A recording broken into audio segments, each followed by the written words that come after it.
వారాంతాలలో వేదాంతాలు. పూర్తి వివరాలకు చదవండి రేపటి సాక్షి దినపత్రిక. సీఎం చంద్రబాబుపై భగ్గుమన్నారు మాజీ మంత్రి అంబటి రాంబాబు. ఎదుటి పార్టీ నాయకులను ఎత్తుకెళ్లడమే ఆయన రాజకీయమన్నారు. గతంలో చాలా మంది తమ పార్టీని వీడి టీడీపీలోకి వెళ్లారని, ఇప్పుడు వారి పరిస్థితి ఎలా ఉందో అందరికీ తెలుసని అన్నారు అంబటి రాంబాబు. పోలవరంపై చంద్రబాబు మళ్లీ అబద్దాలు చెప్తున్నారని మండిపడ్డారు.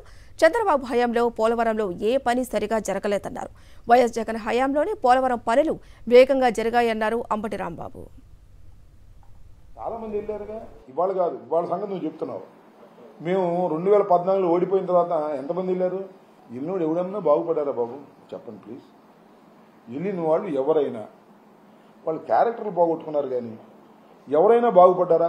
అసలు చంద్రబాబు నాయుడు గారికి తెలిసిన రాజకీయం ఇదయ్యా. ఎదుటోటి దొడ్డవాళ్ళని ఎత్తుకుపోవటమే ఏదో ఒక విధంగా. ఆశ చూపించో, డబ్బులు చూపించో ఎత్తుకుపోవటమే ఆయనకి కావాల్సింది. రాజకీయం అంతకన్నా ఏముంది? ఆయన చేసిన రాజకీయాలు మొత్తం చూడండి, పార్టీ ఫిరాయింపులేగా. ఎక్కడో అక్కడనే, అక్కడో ఇక్కడిని. అప్పుడు 23 మందిని తీసుకెళ్లారు. పాప రవి ఒక్కడు మిగిలాడు, అంతేగా. సాక్షాత్తు ముఖ్యమంత్రి కేబినెట్ మీటింగ్లో మన ఎమ్మెల్యేలు చెడ్డ పేరు తీసుకొస్తున్నారు అని చెప్పే స్థాయికి 100 రోజుల్లో పడిపోయిందంటే మీటరు ముందుంది. ఇంకా 100 రోజులు గిట్టా ఉంటే ఇంకా ఎన్ని రోజులు? 5 సంవత్సరాలు ఎన్ని రోజులు అవుతాయి శర్మ గారు?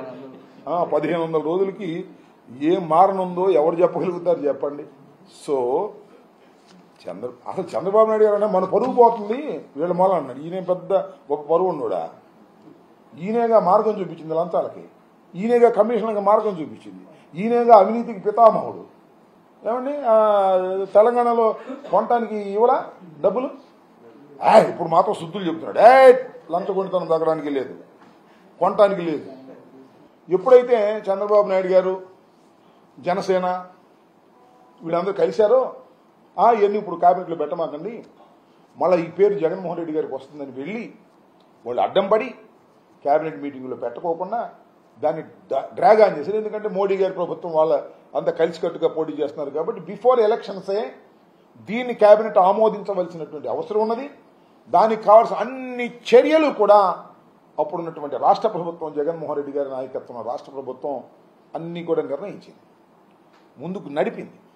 కానీ చివరికి వచ్చేసరికి ఎన్నికల సమయానికి ముందు ఇది ఆల్మోస్ట్ ఆల్ క్యాబినెట్ మీటింగ్లో పెట్టి చేస్తారనుకుంటే చంద్రబాబు నాయుడు గారు మిగతా వాళ్ళు వెళ్ళి క్యాబినెట్ మీటింగ్లో పెట్టొద్దండి, పెడితే ఇది జగన్మోహన్ రెడ్డి గారికి మంచి పేరు వస్తుందని ఆపి సరే ఇప్పుడు పెట్టుకున్నారు, వచ్చింది. నేను ఏంటంటే ఇదేదో మేము సాధించామని గొప్ప చెప్పుకోవడం క్వశ్చన్ కాదు.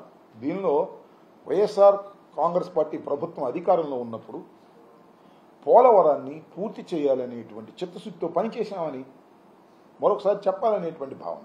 ఇది రాజశేఖర రెడ్డి గారు కలగన్న ప్రాజెక్ట్. అసలు చంద్రబాబు నాయుడు గారు ఉపన్యాసం వింటే, ఆయన ప్రెస్ మీట్ చూస్తే పోలవరం కోసం ఆయన పుట్టినట్టు ఉంటుంది. పోలవరాన్ని ప్రారంభించిందే ఆయన, పోలవరం కోసం కళ్ళగన్నాడు ఆయన అనిపిస్తుంది.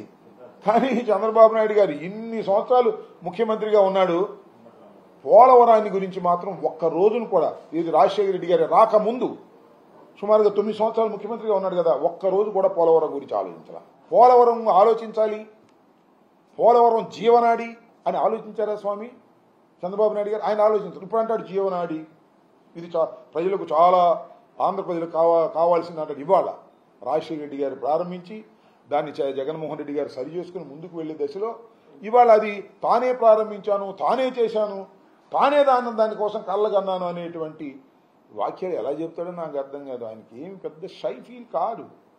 ఎవరో చేసిన పని ఆయన చెప్పుకునే కార్యక్రమంలో అసలు ఏమి షై ఫీల్ అయ్యే ప్రశ్నే లేదు మహానుభావుడికి. ఏంటో మరి ఆ భగవంతుడు ఏమి ఇచ్చాడో ఆయనకి నాకు అర్థం కాదు.